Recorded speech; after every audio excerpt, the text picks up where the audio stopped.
लोकसभा चुनाव 2024 के पहले और उसके बाद मायावती का डाउनफॉल लगातार देखा जा रहा है और बीजेपी को भी एक के बाद एक तगड़े झटके मिल रहे हैं। ऐसे में विधानसभा उपचुनाव में भी भाजपा और बसपा दोनों को ही तगड़ा झटका इंडिया ब्लॉक से मिला है। इस विधानसभा उपचुनाव में उत्तराखंड की सीटें खास तौर पर सुर्खियों में बनी हुई है। वजह यह है कि पहले बीजेपी के हाथ से अयोध्या गया और अब बद्रीनाथ भी बीजेपी के हाथ से खिसक चुका है।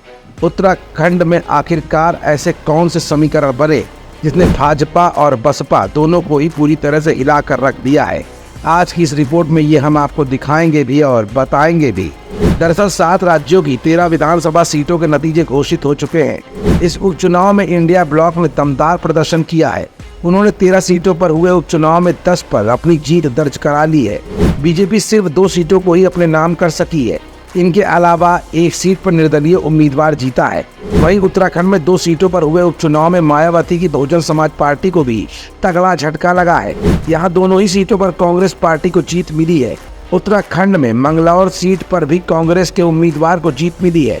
मंगलौर से कांग्रेस के काजी निजामुद्दीन को जीत मिली है। काजी निजामुद्दीन को 422 मतों से जीत मिली है।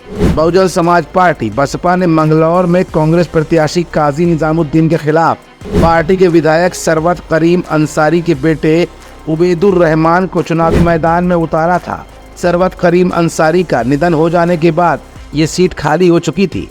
इस विधानसभा सीट पर उपचुनाव कराया गया। वहीं इस सीट पर भारतीय जनता पार्टी बीजेपी ने गुज्जर नेता करतार सिंह भड़ाना को चुनाव मैदान में उतारा था। बता दें कि बसपा प्रत्याशी को यहां 19,559 वोट मिले और वो तीसरे नंबर पर रहे। वहीं जीत हासिल करने वाले कांग्रेस प्रत्याशी को 31,727 वोट मिले। तो वहीं कांग्रेस के उम्मीदवार लखपत सिंह बुटोला ने बद्रीनाथ सीट पर हुए उपचुनाव में 5,224 वोटों के अंतर से जीत हासिल की। दरअसल मार्च में कांग्रेस विधायक राजेंद्र भंडारी इस्तीफा देकर भारतीय जनता पार्टी भाजपा में शामिल होने के बाद बद्रीनाथ सीट खाली हो चुकी थी, जिसके बाद यहां पर भी उपचुनाव कराए गए थे और इस चुनाव में भाजपा की ओर से खड़े हुए राजेंद्र भंडारी को हार का मुंह देखना पड़ा है। वहीं लोकसभा चुनाव में अयोध्या की हार के बाद विधानसभा उपचुनाव में उत्तराखंड की बद्रीनाथ सीट पर भी भाजपा को हार का सामना करना पड़ा है।